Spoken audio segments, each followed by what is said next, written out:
Bonjour, moi c'est Claire, je suis ravie de vous retrouver aujourd'hui. Donc pour les nouveaux abonnés et les personnes qui ne le savent pas, vous pouvez me retrouver sur Instagram sous le même pseudo qu'ici, des bobines et des fleurs. Donc on se retrouve aujourd'hui pour un nouveau podcast de couture. Mais avant de commencer, donc la petite tradition, qu'est-ce que je porte?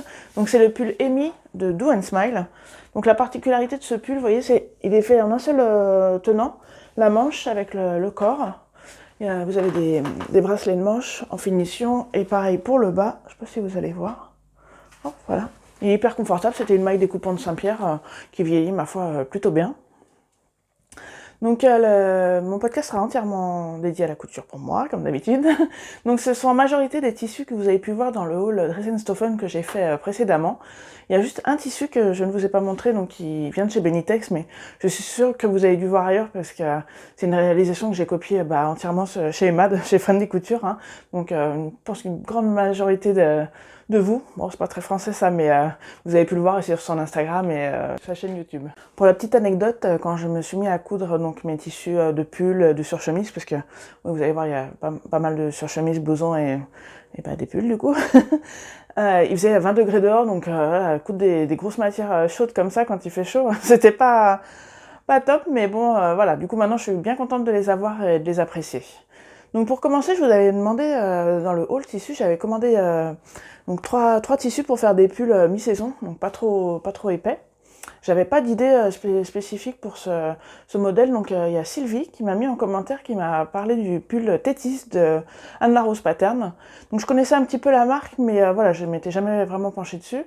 Donc j'ai été voir, le pull était plutôt sympa, le patron était sympa puisqu'il y avait plusieurs modèles pour un seul patron.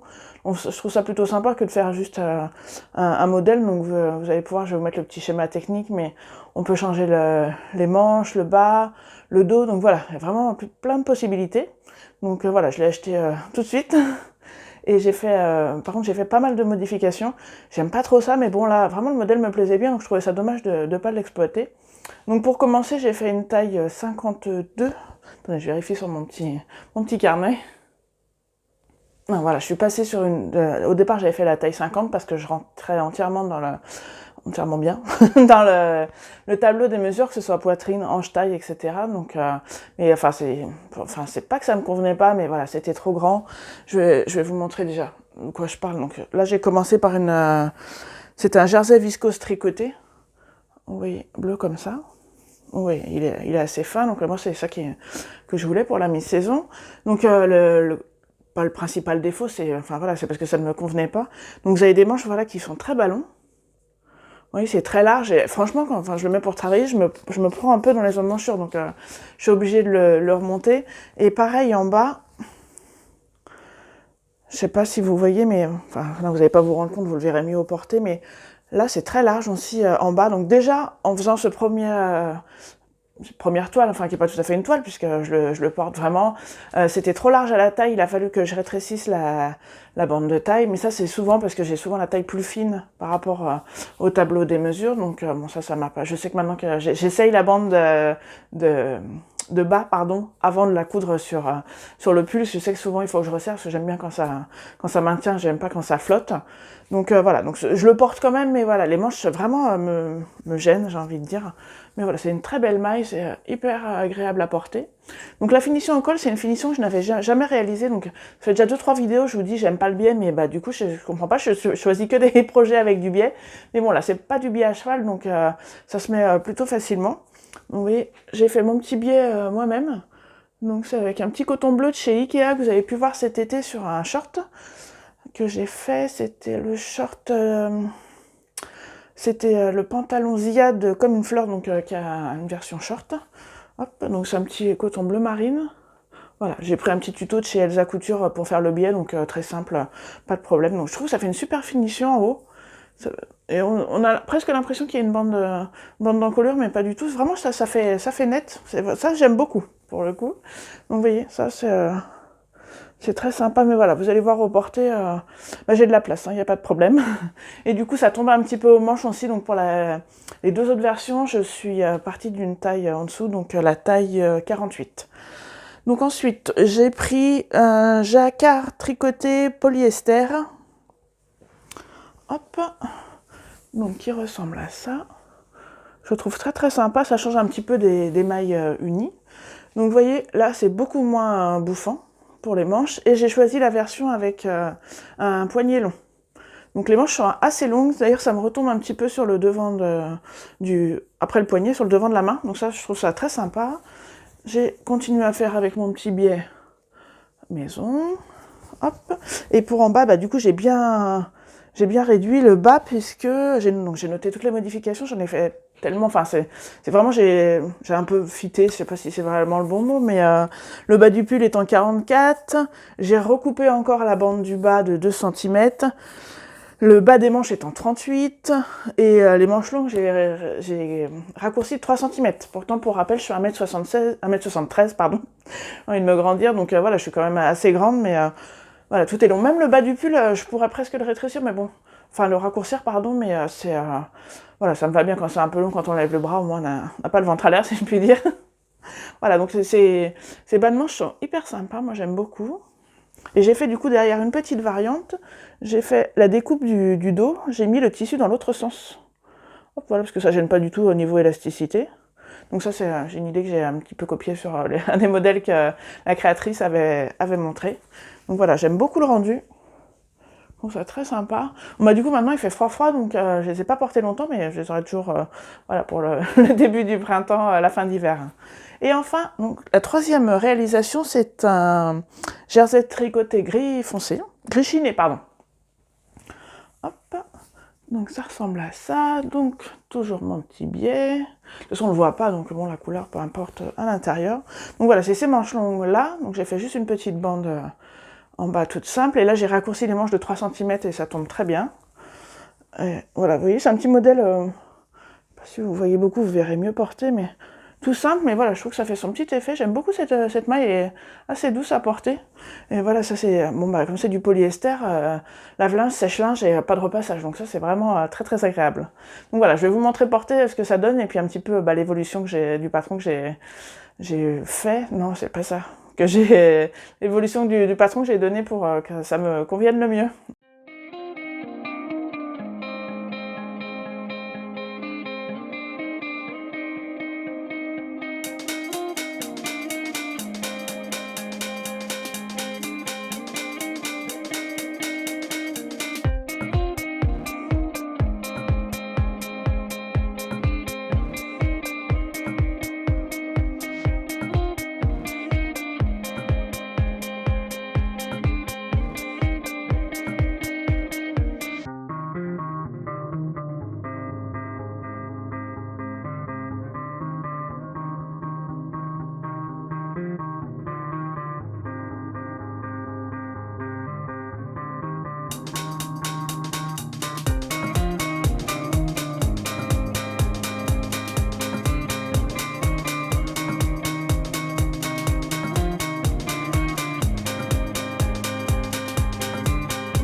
Après les pulls, eh ben, je me suis cousu des surchemises et blousons, parce que cette année j'avais pas du tout envie d'un manteau laineux, je sais pas, ça me disait rien du tout, donc j'ai copié, donc comme je vous disais dans l'intro, une réalisation de Emma. C'est la surchemise, le manteau surchemise Ria, donc réalisé en coton natté de chez Dressenstoffen. Donc je vais essayer de vous le montrer là, mais c'est une pièce qui est assez volumineuse et qui est assez lourde, donc je vais vous montrer en détail là directement face caméra, et vous verrez porter ce que ça donne. J'avoue, je l'ai pas encore porté, puisque je sais pas, c'est pas que j'aime pas, mais c'est vraiment une grosse pièce, et du coup je me demande si c'est pas un peu grand, parce que comme beaucoup de, oui c'est le manteau Ria, pardon, j'ai pas précisé, mais chez Fibre Mood. Je trouve que Fibre Mood, ça taille très grand. J'arrive pas à me caler dedans, sur les tailles, contrairement à la Maison Victor. Notre chouchou, entre parenthèses, qui s'arrête, mais bon, on a toujours les patrons, donc c'est le principal. Juste pour rappel, n'hésitez pas à aller télécharger les patrons gratuits qui sont sur le site de la Maison Victor, puisque le site ferme au mois de janvier, je sais plus si c'est début, fin ou courant janvier, donc n'hésitez pas, c'est toujours des petites pépites pour moi. Donc pour en revenir au manteau, donc c'est le manteau Ria, donc de Fibre Mood. Je l'ai réalisé en taille XL dans un coton natté de chez Dressenstoffer, pas du tout, de chez Benitex. Donc dans le podcast de Emma, elle expliquait qu'une fois qu'elle avait coupé ses pièces, elle les surjetait directement. Donc on fait pas un tas de pièces et on surjette, c'est vraiment on coupe la pièce et on surjette. Et j'ai bien fait d'aller voir ces petits conseils parce que voilà, comme c'est du coton natté, en fait c'est des fibres qui s'entrelacent comme ça, et dès que vous coupez, ça s'effiloche, hein, si je peux dire, il y a les fils qui s'en vont, donc voilà, si vous voulez pas perdre des morceaux de pièces, voilà, il faut prendre son temps et tout surjeter. Donc c'est un petit peu long, mais vraiment quand on le coud, on apprécie. Donc pour les 3 mètres, voilà, c'était 30 € les 3 mètres, donc c'était pas extrêmement cher, et encore une réalisation avec plein de biais, décidément. Voilà, donc je vous montre un petit peu, mais voilà, ça va être difficile là, parce que c'est très long, hein, parce qu'il m'arrive quasiment aux chevilles, hein, pour vous rendiez compte. Voilà, donc les couleurs sont assez fidèles. Hop. Les explications sont plutôt voilà, bien faites, hein, j'ai pas eu de soucis de réalisation.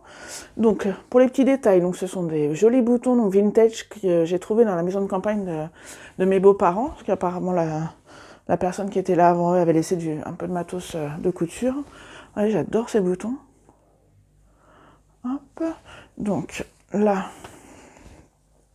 j'ai du billet. Donc là, c'est pas du billet que j'ai fait moi-même, mais c'est du billet que j'ai acheté. Je me demande s'il est pas un peu large, mais du coup, voilà, ça faisait des grosses coutures parce qu'en fait, j'ai bien évidemment rien recoupé les coutures parce que tout était surjeté. Donc c'est assez épais. Donc j'étais bien contente d'avoir pris du billet un peu large. Donc vous en avez tout le bas également, vous voyez, ça se termine en forme liquette, hein, en arrondi comme ça. Ah, mais même à bout de bras, hein, c'est lourd. Voilà, qu'est-ce que je peux vous montrer? Les poches aussi. Alors, hop, donc j'ai fait des boutonnières. Donc il y a du billet là, et là par contre, on retrouve mon petit coton bleu de chez Ikea. Vous voyez, c'est vraiment comme une grande chemise, hein. Je sais pas comment vous montrer, c'est pas très facile. Les manches, vous voyez, elles sont assez tombantes. Des bracelets de manches en bas, et donc voilà, les manches, je vous disais, je trouve qu'il est un petit peu grand, donc je l'ai vraiment jamais porté. Les manches, elles sont un peu longues, bon ça c'est pas très grave pour un manteau, donc voilà, je verrai. Je pense que c'est quand même hyper volumineux, donc je sais pas, je me sens pas très à l'aise, donc je compte sur vous pour me dire ce que vous en pensez après la petite vidéo portée. Donc voilà, mais sinon voilà, c'était vraiment agréable à coudre. Voilà, j'ai mis ma petite étiquette, hein, comme d'habitude. Voilà, je vous montre comme ça, mais vraiment, ça donne rien du tout. Donc je vous montre tout de suite ce que ça donne porté.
Donc après ce manteau, j'ai continué donc sur une surchemise, donc j'avais déjà repéré.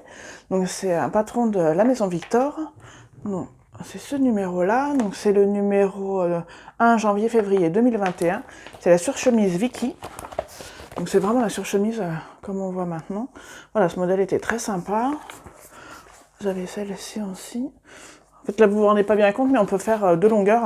Donc moi, j'ai fait la version longue, mais qui n'a rien à voir avec le manteau Ria, hein.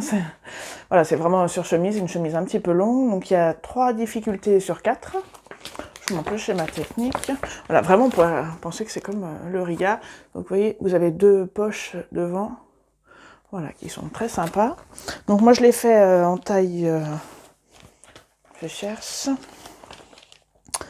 Je l'ai fait en taille 48 parce que pour ce modèle, bizarrement pour la maison Vector, ça va de 30 à 48, donc c'est une petite fourchette pour ce magazine, mais voilà, j'ai de la chance, 48 c'est ma taille.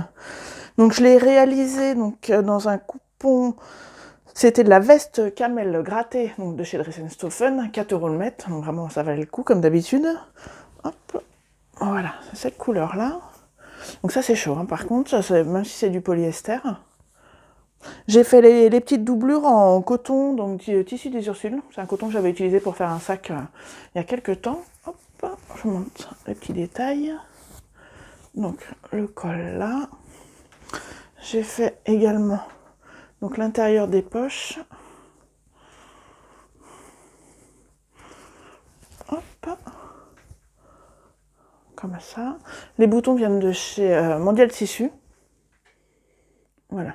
Donc vraiment les boutons c'est pas donné. Bon, je pense que je pourrais en trouver des moins chers sur internet, mais moi quand je fais un projet j'aime bien le terminer, donc voilà, je vais à Mondial Tissu, mais ouais, c'est pas ce qui est moins cher, mais c'est ce qui est de plus pratique. Donc pareil, là c'est un petit peu grand, donc vous verrez mieux porter. Là j'essaye de vous montrer comme je peux. Donc, vous voyez, vous avez là donc les 2 poches poitrine, vous avez en bas les 2 grandes poches. Voilà, donc en bas c'est finition liquette également, j'aime beaucoup, hein, c'est arrondi. Et il n'a pas de biais à mettre, donc ça, c'est parfait. Vous avez hop, le bas des manches comme ça, avec une ouverture, avec un bouton. Bon, après le rien, c'était plutôt facile à réaliser, puisque c'est exactement la même chose. Hein. Voilà, je sais pas ce que je peux vous montrer d'autre. Ah oui, je n'ai rien surjeté à ce tissu, parce que bien évidemment, ça ne s'effiloche pas. En plus, c'est un petit peu épais, donc... voilà, je voulais pas refaire de la surépaisseur. Mais bon, c'est quand même assez propre, même. Voilà, s'il n'y a pas de surjet. J'ai bien évidemment rien gancé, hein, j'allais pas rajouter du biais en difficulté, mais voilà. J'aime beaucoup, c'est facile à porter.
On arrive déjà à la dernière pièce de ce podcast, donc j'ai cousu un blouson. Oui, un blouson en plein hiver, mais pas en n'importe quelle matière, c'est de la moumoute, donc toujours de chez Dress & Stophen, qui était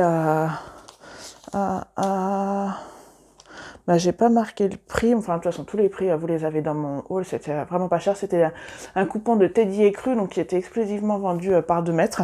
Donc au départ je vous avais dit que je voulais faire une surchemise, mais bon, même si j'ai adoré coudre la surchemise donc Vicky que je vous ai montré juste avant, voilà, je voulais changer un petit peu de modèle, donc j'ai choisi le blouson Maverick, donc version sport, c'est-à-dire la version avec le bord-côte en bas du blouson, donc c'est un patron de chez Vinny DIY et Mademoiselle Malabar. Donc je l'ai réalisé en taille 52 puisqu'elle conseillait de faire une taille au-dessus par rapport au tableau quand le tissu était épais.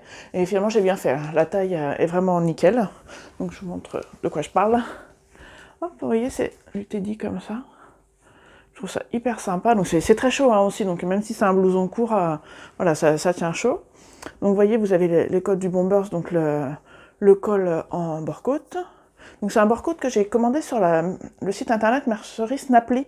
Je sais pas si vous connaissez, c'est une mercerie qui vient d'ouvrir son site en France, mais qui est en Allemagne, qui est assez connue. Ils ont des milliers de références. Franchement, il y a des trucs vraiment sympas qu'on ne trouve pas ailleurs. J'avais commandé d'ailleurs du bord-côte pour aller pour pas m'embêter, comme d'habitude, en bas des manches et en bas du blouson, mais du coup j'ai tout fait dans le même coupon de bord-côte comme le col, pardon. puisqu'il faut commander 50 centimètres, ce qui est normal, hein. J'ai eu assez pour faire tout ça, donc du coup voilà, j'ai fait qu'une seule couleur, c'était plus sympa. J'avais commandé également une belle fermeture éclair pour aller avec.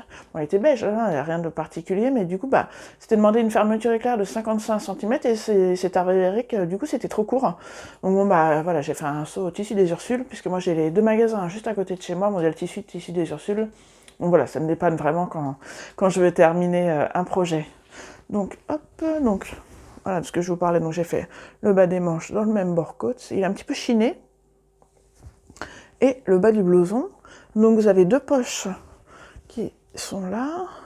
Alors voilà, elles sont dans la couture latérale, mais elles sont vraiment faites à part, puisque sur le devant, vous voyez la couture pour les plaquer. J'ai mis à l'intérieur un coton, vous allez reconnaître, hein, c'est celui-ci. C'est les chutes de ma tête de lit. Et pareil, j'ai refait encore du biais, décidément, pour faire là, la bande de finition donc, qui est demandée. Vous avez une parmenture. Voilà. Là, j'ai fait quelques points à la main, parce que voilà, il n'y avait rien d'indiqué pour la finition là. Mais pareil, là, j'ai rien surjeté du tout, puisque voilà, c'est quand même assez épais à coudre. Et bon, bah ça s'effiloche pas, ça perd un peu de peluche, mais bon, c'est pas très grave. Voilà, qu'est-ce que je peux vous montrer d'autre? Vous voyez, les poches, elles sont là. Hop, je vais vous montrer ça fermé. Donc je l'ai terminé hier, donc avant-hier, pardon. Donc j'ai pas encore eu l'occasion de le porter. Hop. Voilà ce que ça donne. Voilà, vraiment la taille est top. Le seul petit hic, si je puis dire, je trouve que le bas des manches c'est assez large, mais bon, après c'est en hiver, faut pas que ça serre de trop, parce qu'on a quand même l'épaisseur des pulls en dessous. Et j'ai mis une petite étiquette là. Donc oui, elle est un petit peu de travers, mais bon, je peux pas la défaire en fait, parce que si je la découpe, on va voir les points. Alors, on dirait du cuir, mais c'est la grande nouveauté du moment. Je ne sais pas si vous en avez entendu parler. C'est du Snap Pap. Je disais, j'ai téléchargé la petite fiche explicative qui est fournie donc avec. Donc, ce sont des étiquettes que j'ai commandées donc sur la mercerie Snaply également. C'est une grande planche où vous avez plein d'étiquettes à découper. Donc, ça ressemble à du cuir au toucher, à la vue, sauf que la particularité, c'est que ça se lave, ça se met au sèche-linge, pardon, et ça se repasse, mince, décidément, donc du coup, voilà, sur les vêtements, pas de problème. Donc c'est 100% vegan, c'est fabriqué en Allemagne, c'est marqué forêt européenne durable. Donc voilà, c'est hyper sympa. Je pense que vous avez déjà dû voir des petites fabrications, peut-être, vous voyez, il y a des choses sympas comme ça qu'on peut faire pour un lunch bag. On voit pas bien là, mais de toute façon je vous mettrai tous les liens, hein, comme d'habitude, en barre d'infos, hein, des tissus, de cette mercerie, vraiment top. Donc c'est un petit peu long à arriver, c'est une semaine, parce que ça vient d'Allemagne, mais voilà. Ça, je trouve ça encore assez raisonnable. Vous voyez les étiquettes, c'est ça en fait. Hop. Donc, vous voyez, en fait c'est une grande planche que vous découpez, il y a différentes tailles, différents petits messages, et en fait, je viens de voir là, juste avant que je tourne cette vidéo, sur une vidéo de By Popo, Pauline de By Popo, qu'elle découpait du flex pour mettre sur le Snap-Pap et du coup faire ses étiquettes elle-même. Donc pour ça, je peux vous dire que c'est pas tombé sur l'oreille d'une sourde, dans l'oreille d'une sourde, pardon, puisque j'ai un morceau de Snap-Pap justement uni comme ça que j'avais acheté par contre il y a plusieurs années, on n'en parlait pas encore, j'avais jamais utilisé, mais voilà, je pense que je m'en servirai. Donc je vais vous montrer de plus près, maintenant que vous savez de quoi je parle. Elle est là. Donc vous voyez, on dirait vraiment du cuir, même au toucher, c'est sympa. Bon bah voilà, par contre, je peux vous dire, voilà, ce que je vous disais. Alors oui, je l'ai cousu de travers, mais je peux pas la découdre parce qu'évidemment, on verrait les marques les points, les trous en fait, hein, des points de couture. Donc bon, après je me dis, hein, ça fait un petit effet, hein, c'est pas très grave. Hein. Et puis qui va me regarder là? Personne. Hein.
Donc, ce podcast est terminé. J'espère que ça vous a plu. Donc, n'hésitez pas, comme d'habitude, hein, je répète toujours les mêmes choses, mais ça me fait toujours plaisir de lire vos commentaires, vos retours. Et puis, j'ai encore un grand merci à Sylvie de m'avoir fait découvrir le patron Tétis de Anne-Rose Paterne.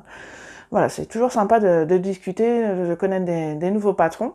Alors si cette vidéo vous a plu, n'hésitez pas à mettre un petit pouce en l'air, ça fait toujours plaisir, de vous abonner à ma chaîne. Donc pour les prochaines vidéos, je ne sais pas quand est-ce qu'on se retrouve, c'est vrai que là, les fêtes vont arriver.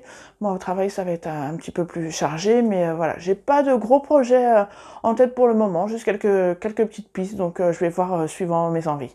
Je vous souhaite, je pense qu'on se reverra pas avant, donc de très bonnes fêtes de Noël, un bon début d'année, et je vous fais des gros bisous.